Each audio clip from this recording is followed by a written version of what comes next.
Bungie's CEO just humiliated their own fans. This has become top trending. Everyone's been sending me this to watch and talk about this topic.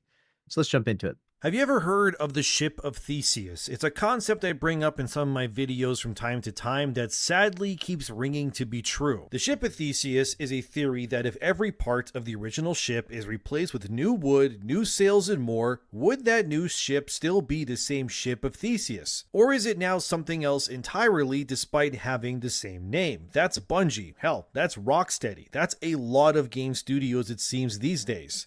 That's actually an excellent analogy because all of the OGs that made Bungie really great, like the game directors that developed some of the best content, have moved on. And we haven't really got to see what the product of Destiny 2 looks like without them until Edge of Fate. I think this is the first thing, like after like Joe Blackburn and these other guys that that used to really do, like Luke Smith, Mark Noseworthy, these guys made some of the best Destiny experiences. They also made some of the worst decisions too, right? Like they also made the decision of sunsetting.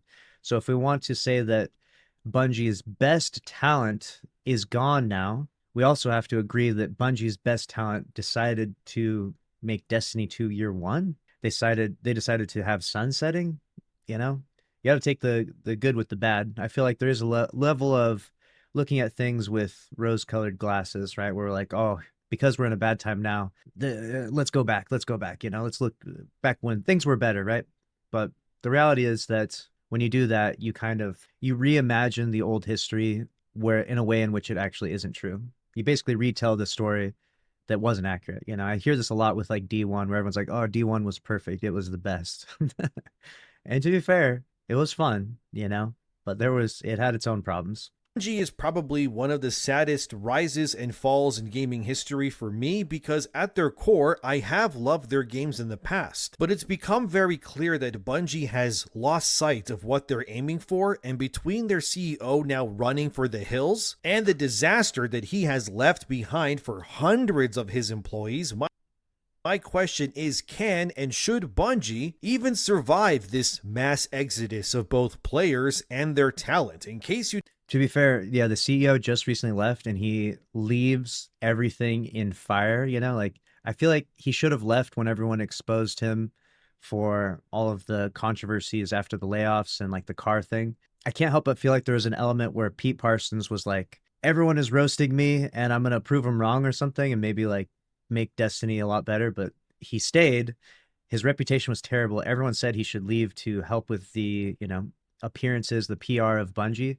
Instead, he stayed and he just like let this dumpster fire get worse and worse and worse until the point where he just left now at the absolute lowest and worst point possible. It's kind of a douchebag move, right? The next CEO, poor Justin Truman, right? Imagine you get handed the keys to Bungie and you're left with this, Don't know, quickly to catch you up, PlayStation bought Bungie a few years ago. It was huge. Sony now owns the Halo people. That's crazy. Well, not really, since a lot of the people who actually made Halo and Destiny aren't really there anymore anyways. It's as if Sony bought Bungie thinking that they were getting the Marty O'Donnell version with the glitz and the glamour and the prestige developers. Instead, Sony ended up buying, basically, the cover band version of Marty and Bungie, and now they're kind of left with a mess instead. Bungie hasn't been doing well, is what I'm trying to say, and it's become increasingly clear since they left Activision and more, while, promising their fans they would be better as independent, that was clearly not the case. Bungie, frankly, has never been worse, and somehow since the final Shape release, they've hit even lower lows. It's actually kinda just sad to see, but the cuts in the flesh here, they tell a different story. So like I said, Sony bought them for billions of dollars. Then their CEO, Pete Parsons, that's this guy on screen here, who is pretty much universally hated by everyone at Bungie for being a complete moron that tanked the company out of sheer greed. And if you enjoy the content, consider doing the usual YouTube stuff from liking the video, subscribe. That is pretty unanimous opinion of Pete at this point,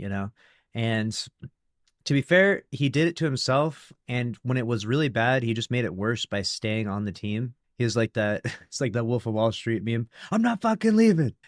Like he obviously had vested stock options from his Sony purchase, and he just wanted to cash in as much as possible, which is, to be fair, he did make Destiny 2 what it was. Like, he was the CEO from its launch, and he helped recover it from Destiny 2 year one. So he brought literally a dead game, Destiny 2 year one, just completely fell flat on its face, up to a $3.6 billion acquisition. So he obviously is going to get a pretty fat paycheck from that.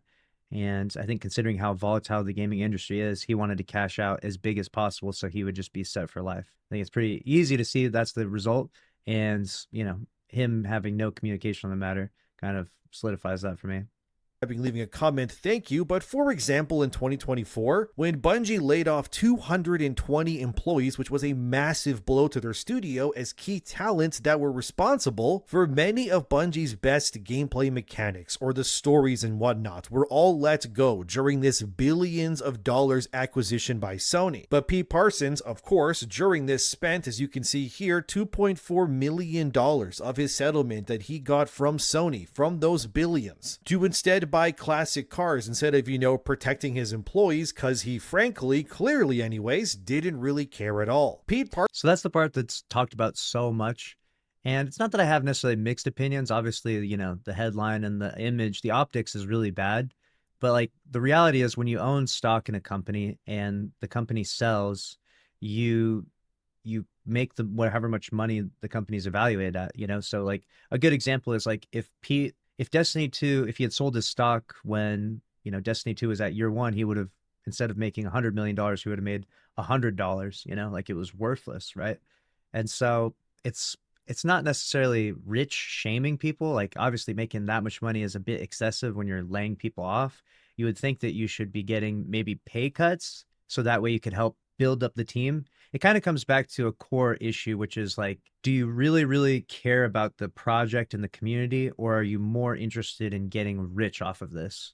And what it came across as with Pete is that he really cared more about getting rich and making a fuck ton of money than he cared about Destiny being a successful franchise, Destiny doing well, and the Destiny community and the legacy of his work, right? A lot of people care about the legacy of their work, like what their projects were and what the things they worked on and what they amounted to be.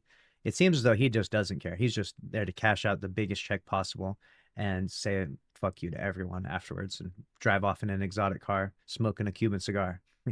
Parsons was stripping Bungie for parts like a raider in Fallout, taking the wheels and the engine for himself, while leaving the people that he's apparently cared for, in the car to just perish, pretty much. And that 220 employees, that equated to roughly 17% of Bungie's, entire being just being thrown into oblivion. But Pete Parsons remained. And like the massive parasite that he is, he was sucking the blood out of Bungie without pause. And then the House of Halo and Destiny, and now Marathon 2, was slowly but surely getting weaker as time went on. Eventually, in August 2025, Pete Parsons would finally announce via a Bungie post on their website, as seen here, called Passing the Torch, that he was leaving the... So this is interesting. He's actually missing a lot of the information. This is something that I find that happens when people are outsiders talk about Destiny 2 a little bit.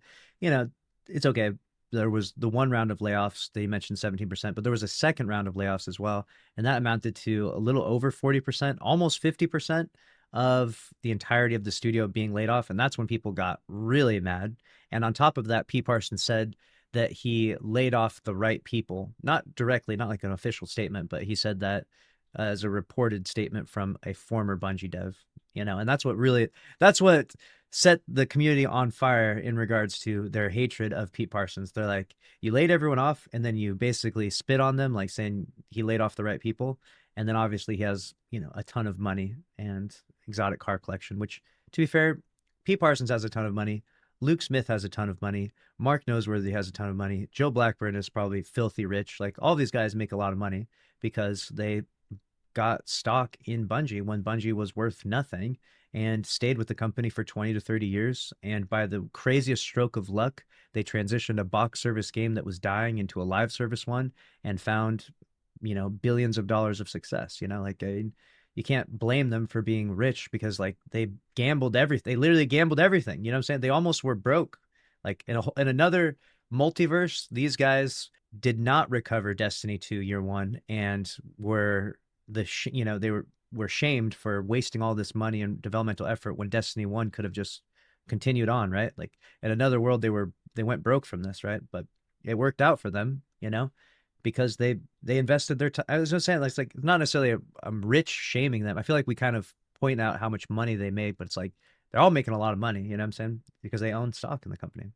Company behind, and that a new lead would now be put in his place whose name is Justin Truman, although weirdly enough, the position that this Justin guy would fulfill would not be CEO. It was actually instead called the studio head. Well, that's kind of weird, isn't it? I mean, what's the difference? Turns out Bungie had been failing so horribly for so long that Sony PlayStation had to swoop in and essentially assume the role of being CEO for Bungie instead. So technically right now, as of this video being made anyways, there really is no CEO of Bungie really at all. Justin is the studio head, but he answers to Sony PlayStation directly now. So Yes, so that from our interpretation at least is that because he doesn't assume the exact role of CEO, that there is no more C-suite at Bungie, and that at the highest level of decision making there is Sony, right? Like that's kind of what we thought would happen when the acquisition was first announced, but we had a plot twist where they said, "Oh, but Bungie will get to have complete creative vision and direction for the game." Obviously, that was with if they met their monetization and goals. They didn't, of course, and so now here we are, where Sony is the new CEO. And it's funny, there's no announcement for that. We're like, oh, we're like Pete Parsons is gone, and Justin Truman's replacing him. But really, what we should be saying is Pete Parsons is no longer the CEO. Sony is now the CEO. No one's saying that though. Gone are the promises that Bungie would still be independent under Sony, mostly because they mismanaged their money, their time, and their talent so poorly that Sony had to step in like a strict parent and rein in Bungie as a whole. It was a terrible shift, because now not only did Pete Parsons leave Bungie with his, millions of dollars in bag that he got from the billions that he sold the studio to Sony for, not only was the studio worse for Pete Parsons just existing at Bungie doing what he did, but now he got to leave scot-free and instead just let someone else deal with the problem that he helped create over years of mismanagement, greed, and honestly stupidity. Yeah, Pete won in the end. He stripped Bungie for everything that he wanted, and now he got to walk into the sunset. His bank The Pete's psyop of the century, I'm telling you. It's incredible. account full with a big smile as everyone he screwed over was left with the mess that he helped create. There really is no justice in this world sometimes. So what has Bungie done since Pete left? Well, they kind of just ruined Destiny even further actually. Look, I stopped playing Destiny after Final Shape, and to be honest with you, Destiny 2 was probably my most played game of all time. But it became very clear that anything that was releasing post that Final Shape expansion was going to be some weird, not really Bungie experience anymore. And sadly, I was right, because Destiny's newest expansion, which was Edge of Fate, as seen here on Open Critic, it bombed, with only 22% of critics actually recommending that expansion to play. The actual player... You're gonna have to update that too, because it was 22% at the time he recorded this video, but it's not there right now. I gasp even looking at this now. 4%. Overwhelmingly negative, and it's at 4% now. I didn't think it would go any lower than 5. I thought 5 would be the rock bottom. It stayed there for a good 3 or 4 days, but now we've dropped from the time this video was recorded, 22% to 4% now. Wow. Has been even worse. All over social media and YouTube is disgruntled Destiny content creators voicing their concerns on how Bungie has ruined a once amazing game, and frankly, I don't blame them. Look, I think that Destiny 2 had the potential to be the greatest game ever made. It is easily the most limitless and frankly interesting universe that has been made in Western game design in a very, very long time. Yet it has been completely ruined and torn apart by greedy CEOs and activists that are pushing for gender ideology over making their game fun first, and just a complete lack of understanding of Oof, he said it. Jeez. what their community and their player base wants. I mean, I've cut ties with Bungie pretty much entirely at this point. Hell, their community manager has me blocked on Twitter despite never talking to him even once, which already tells me he's one of those types of community managers. And Bungie quite literally... Not the DMG block. Oh man. I mean, let's just say it, okay? They kind of went woke and went broke in record time, if you will, and a once incredible game has instead been reduced to catering to gender ideology and girl bosses, while the player base runs away in mass exodus as everything they've built crumbles. So you see, So we'll talk about this a little bit. People like to use this expression like go woke, go broke, and stuff like that. And I get it where it's coming from. People who are of a different political stance don't like the others. And no matter where you're at on the political spectrum, it's your game doesn't have to have a political value behind it. It doesn't have to have religious value behind it. Whether your game is a religious or non-religious or not, or whatever, Christian or, Muslim or whatever your game, you don't have to have religious value behind a game. You don't have to have political value behind a game. We don't have to talk about, people's identities or sexuality necessarily. And even if you think like these topics are objectively good to talk about, maybe they are divisive at the very least. You don't have to agree with liberal politics or conservative politics, but you can at least agree that the political spectrum, wherever you're at on that, right? It's very divisive business. Destiny and Destiny 2, they used to be these games about the gameplay, the universe, and the co-op fun with your friends. Man, I've had so many great memories playing those games. Then a weird turn just kinda happened, and suddenly Bungie became far more interested in telling fans how every main character was either this gender or this instead, while ignoring the actual problems that needed fixing. Like, didn't you know that Saint 14 and Osiris, this robot and this old guy on screen, are in a gay relationship? Isn't it amazing how they kissed in an animated cutscene, as you can see right here? Oh, what's that? Make the game more fun? Oh, stop being a bigot and consume the slop, you evil consumer. How dare you? Didn't you know that Anna Bray, this chick on screen here, is gay too? Isn't that amazing? What's that? Stop over monetizing the game and releasing buggy products. You know what? How about you stop being a right-wing Yahtzee? Ever thought about that one, huh? I mean, I could keep giving you examples, but I'm not kidding you. Did like well over half of the cast of this game is some sort of gender mixture of ideology nonsense, which adds frankly nothing to the story, while the actual systems of Destiny are just crumbling around it instead. And I'm not kidding either, as seen here from Forbes. Destiny 2 has sunset 80% of the entire game thanks to the portal. So in case you don't know, okay, the portal is this new hub, if you will, for all of Destiny's content. It replaced the director, which was basically the same thing. But anyways, you can access its PvE or PvP stuff and so on from this one spot. So in theory, it's supposed to make things better, but it hasn't. Because now with this portal feature launched, as Forbes said, 80% of Destiny 2's available content has become pretty much pointless. Because the only things that actually progress you further in power, the thing you chase via your loot and such to get stronger in this game, which is the whole reason why you're playing it, only now comes from either the new location, which is Kepler, or whatever the portal deems is worthy during that week, as Forbes says here. This means all old campaigns, destinations, playlists, dungeons, and raids do not play into the system at all. You can run them for old gear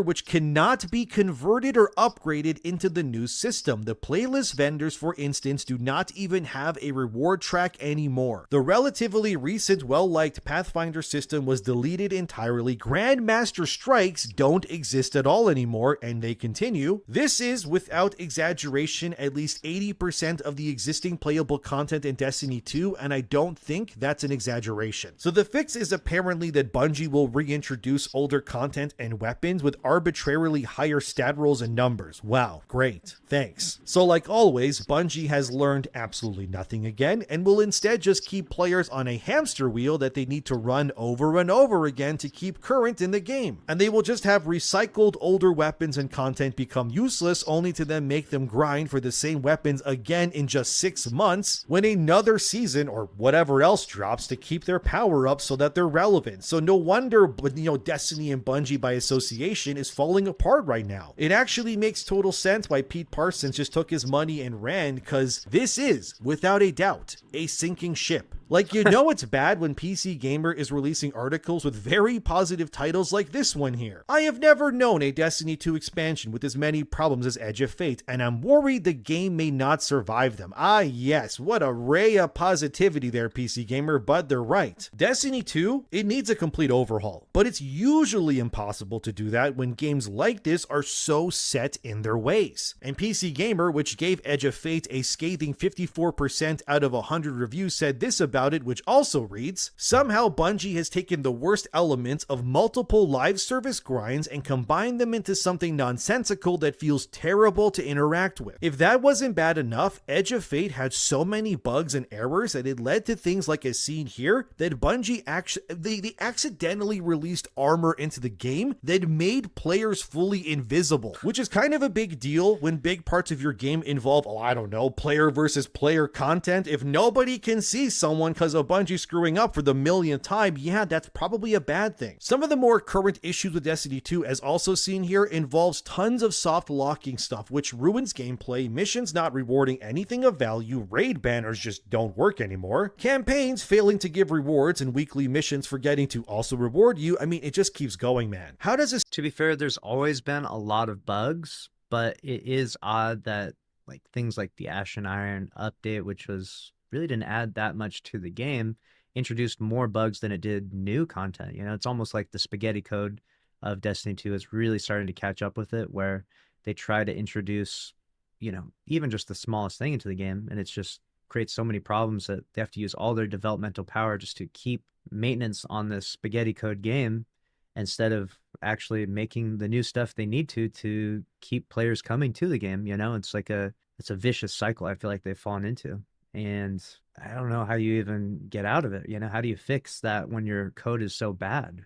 Studio that apparently made Halo become what it is today? Well, a simple Google search will solve that, as also seen here. In 2021, Bungie went full-blown crazy with things like DEI, and then they hired a bunch of people who clearly were not qualified for the job. They even at one point had a DEI officer in department, and that made sure that people had equitable hiring practices, which in theory may sound good, but with most DEI nonsense, it's pretty much just a smokescreen that really means that we're hiring people on things like skin color or gender over, you know, talent or experience. Of course, I'm not saying if you're not white, you can't work at Bungie. Of course you can, but can we at least be hiring people who are amazing at what they do as well, and not think if they just hit an arbitrary DEI initiative number or something that's enough to get hired? Because if you ask me, it's actually more racist that Bungie would hire someone based on race than talent anyways, because it's just showing that Bungie and other studios like them actually only see their employees for their physical traits alone and not what they can do, which if you ask me, that is actually even worse than what they had before. But Bungie would eventually nuke these DEI initiatives about a year or so ago, but So the part I find interesting about this is DEI has become quite a hot topic, especially not just in game development, but everywhere. And it can be a bit mischaracterized, I think, where people try to maybe over exaggerate the effects of what DI does. I think that in its principle, like they're trying to do something good where they're trying to have more diversity, you know, and give opportunities to maybe people that are, you know, of a different skin color and things like that. In that concept sounds good, I suppose. I'm not against that necessarily, but it does feel a little bit odd where we should obviously, like, it needs to not even be said, where it should be more of a meritocracy, right? Where just whoever is the most qualified, regardless, you know, if you're male or female, or if, you know, whatever your skin color is, really should not be an influence or a factor at all in the hiring process. If you're selling a product to people, right? Like if you're doing something else, like if your job or your business is not selling a product, then I suppose it's fine if you don't have like competition.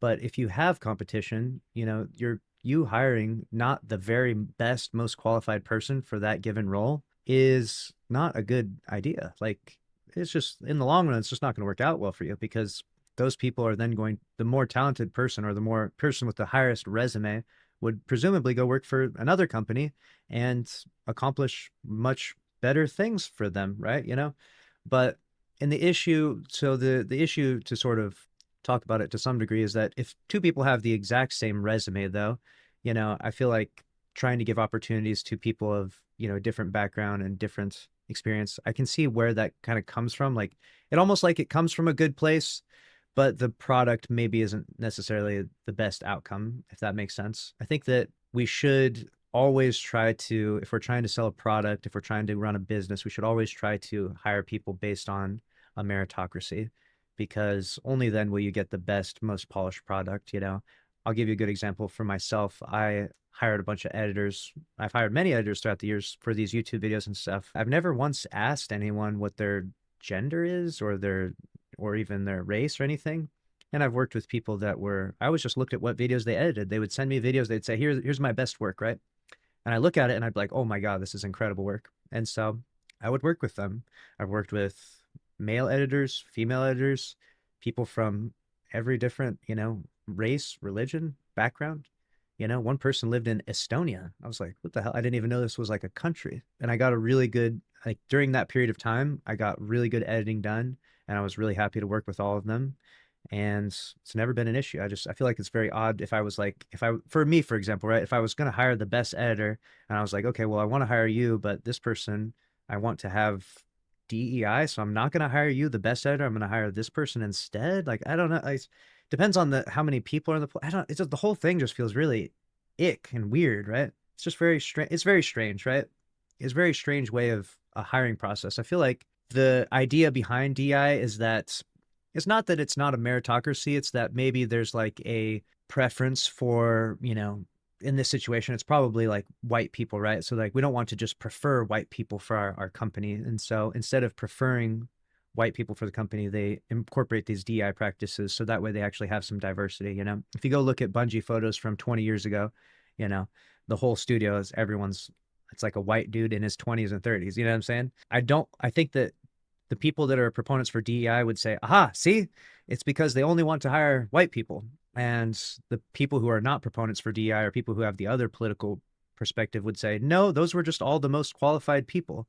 Like if they were Asian or Black or Hispanic or whatever, like they would still just get hired. Like they're just hiring the most qualified people, And it's weird that this issue has become such a hot topic, even because it feels like it shouldn't be that big a deal. It should just be pretty obvious. But again, your company can choose to do that if you want. And the product may or may not be as good, or, only time will tell what happens when you incorporate these practices into your company. And it seemed like for some companies, at least, this maybe it hasn't been the best outcome. It seems like Bungie has stopped doing it as well, as he just said.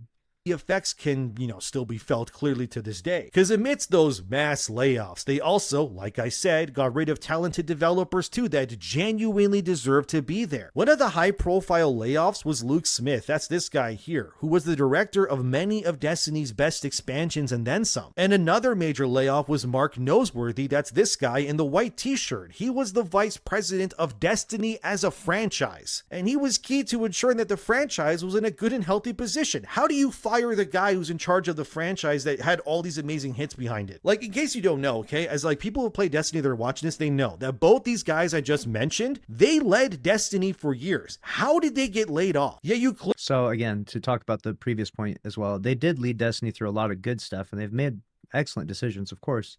But it should also be said that, these guys would have been at the helm when they decided to start sunsetting. In 2020, these guys sat around the table and said, yep, we're doing it. We're pulling the trigger. We're sunsetting, right?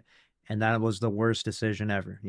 These guys all sat around a table during Destiny 2 Year 1 and said, yep, launch it. Destiny 2 Year 1 is going to be a success, So it's like, if we want to give them prestige for the incredible things like Final Shape, Witch Queen, Forsaken, right?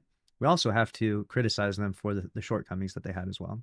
Clearly then kept other people who were not nearly as qualified, and now look at what's happening to Bungie. My little conspiracy theories that probably Pete Parsons clearly kept people that weren't as qualified is interesting. I mean, you'd have to actually have some evidence for that and look at people's resumes, I suppose. But I mean, the idea is that, well, Bungie and Destiny 2 isn't doing as well right now, so clearly the DEI hired a bunch of people that didn't know what they're doing or something. But it's like, I'm sure the people who got hired still had prestigious resumes. We're not hiring we're not just going on the street and just grabbing some random guy and saying, hey, you're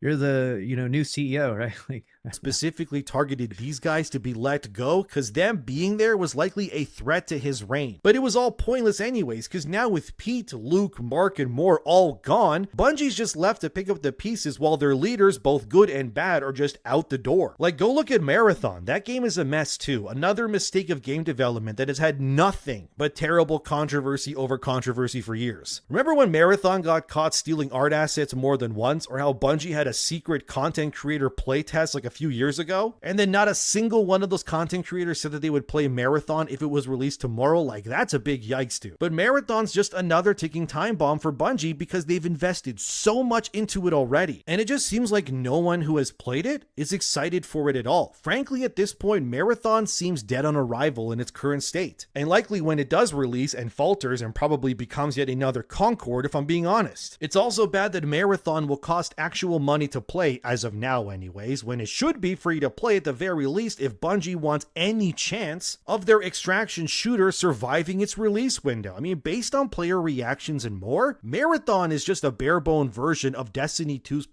patrol zones. And that's just pretty much being sprinkled with some PvP content and they're calling it a day. It's frankly not unique enough as of now to warrant its own experience. Sure, it has an interesting art style that it allegedly stole completely during that huge art controversy, but Marathon is frankly just cooked even before it releases now. And all of this was okayed and signed off by Pete Parsons too, by the way, so it's even more frustrating knowing that this ex-CEO guy, he pretty much just said make all of these bad mistakes to these franchises and then spend millions, and then he's like, okay guys, peace, and then he leaves. Like, you can also feel resentment through the screen from ex-Bungie employees when Pete Parsons left with his golden parachute as Griffin Bennett, a former Bungie... Oh, this is too good. Yeah, Griffin Bennett went so hard on him here.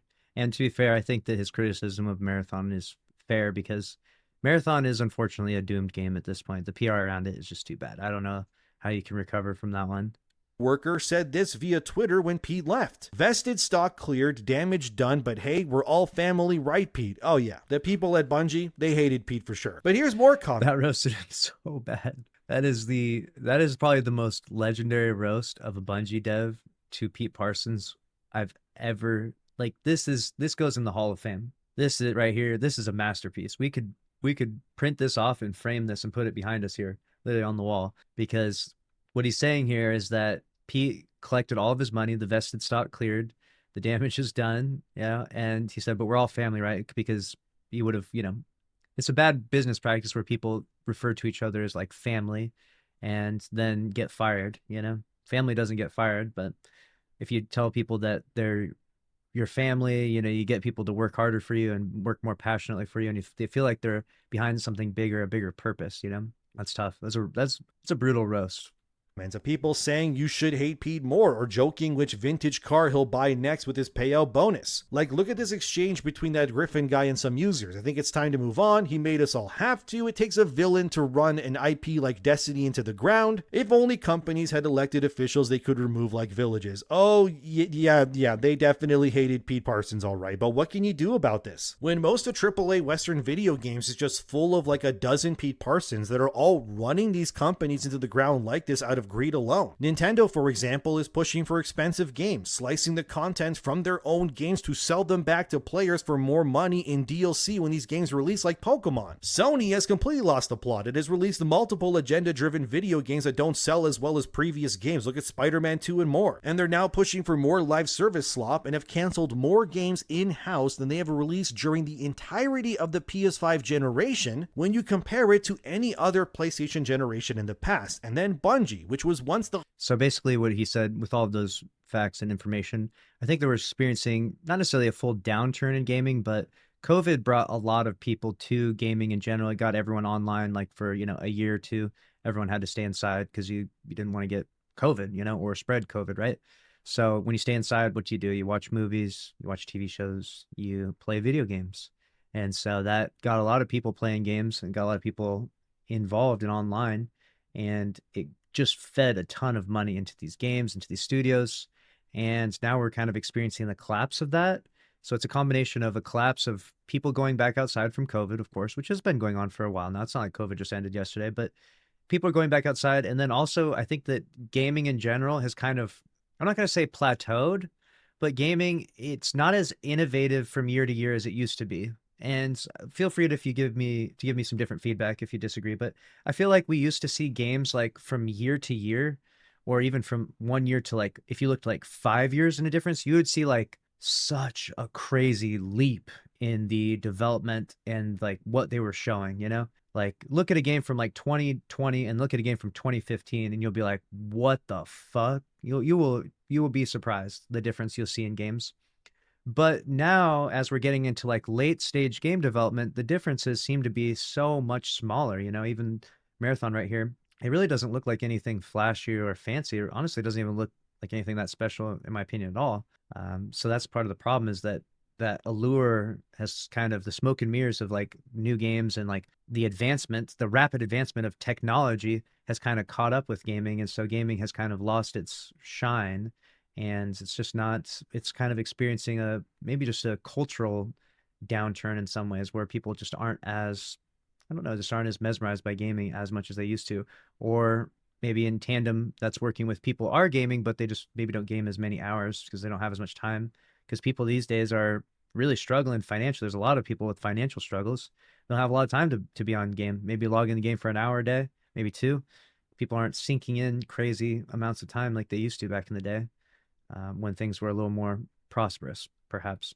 Home of the premier shooting experience, has now been overrun with activists, greedy, out-of-touch weirdos, and has gone from being a part of Microsoft to being independent, to joining Activision to being independent again, to now being bought by Sony, the competitors of Microsoft, and they're now cratering financially and critically, and really, let's be real, only existed all at this point due to the lifeline that has been given to them by Sony PlayStation. If Bungie were independent during all of these layoffs and more, especially this Edge of Fate release, which has been nothing short of disastrous, and would have honestly ruined and closed other studios already, what hope does Bungie have, or really many of these AAA studios these days anymore? Like, the rot has hollowed out the corpses of these companies so much, they're just zombies at this point. The fact that you can buy something like Silksong for the price of a single armor bundle in Destiny, how is that okay? How is that even justified? And when you look at Bungie's catalog now between Destiny 2 and Marathon, on paper anyways, they should be doing amazing. You have an exceptional science fiction universe that could expand in so many ways, but instead it's just being held back. It's being ruined by greed, stupidity, and DEI still, and the same things that have ruined other studios already, from Volition with Saints Row to Rocksteady, and even smaller ones like Mimi Games is seen here with Shadow Gambit, where they had to close down the entire studio after their Sweet Baby Inc. game ruined their financials. I wonder why. So look, the point here is that Bungie should be a cautionary tale for the entire industry of how a studio that was once so prestigious,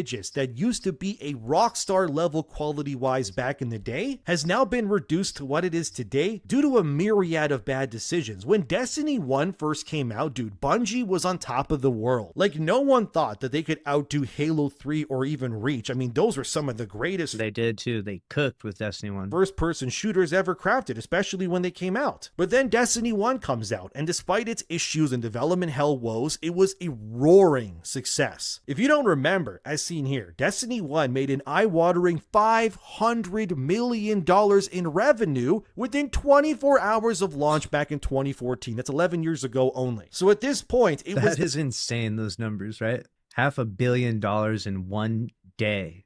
Jesus Christ. The biggest launch for a video game and new IP in history, and solidified Destiny and Bungie as one of the greatest Western studios of its time. Comparing the hype, the goodwill, and the talent that was directly connected from the Halo days to Destiny there, Marty O'Donnell included, and then compare it to what it is now. You can't. It's impossible. Sony lost money buying Bungie for $3 billion or whatever it was, somewhere around there if I remember correct. But anyway, they bought Bungie believing that they were getting the Bungie that made Destiny 1 and Halo, but they instead got the Bungie that made Edge of Fate, and I guess Renegades instead, which is like a Star Wars themed expansion that's coming to Destiny soon as well. Just creatively bankrupt if you ask me. But AAA gaming obviously has learned next to nothing, despite being surrounded by examples of how to not do your franchises and your fan base wrong, yet they keep doing it anyways. It's very eye-opening to realize how the story of Bungie and how they ruin their core franchises correlates with the downfall of their studio as a whole too. Pete Parsons may have been instrumental in ruining Bungie, that is absolutely 100% abundantly clear, but when you have people in power now, like the studio head, who infamously said over-delivering is bad for business while routinely under-delivering, which then leads to profits failing and developers being thrown away like sacrificial lambs, I'm sorry, but I don't see Bungie recovering from this anytime soon. Maybe one day they could turn things around, maybe that's being optimistic, but apparently they also canceled Destiny 3 already, which was codenamed Payback just a few months ago. That was probably the only thing that could have maybe turned this around, which was a fresh slate with a new Destiny game from Bungie, something to hopefully replicate the release of Destiny 1 in 2014 again. But live service development has Bungie devs on these hamster wheels, and it's seemingly impossible to get off of now. They'd have to pretty much just shut down Destiny 2 development and Marathon to focus solely on Destiny 3, but they'll never do that because Sony won't let them, especially not after spending what they did on them in the first place. But besides a Destiny 3, I really don't see things, getting fixed here. Maybe with the whole Destiny Rising thing, if it does well enough, they can take that team and expand it, and then they can make a Destiny 3 instead. That could actually be an avenue for good. Hey, he's cooking now.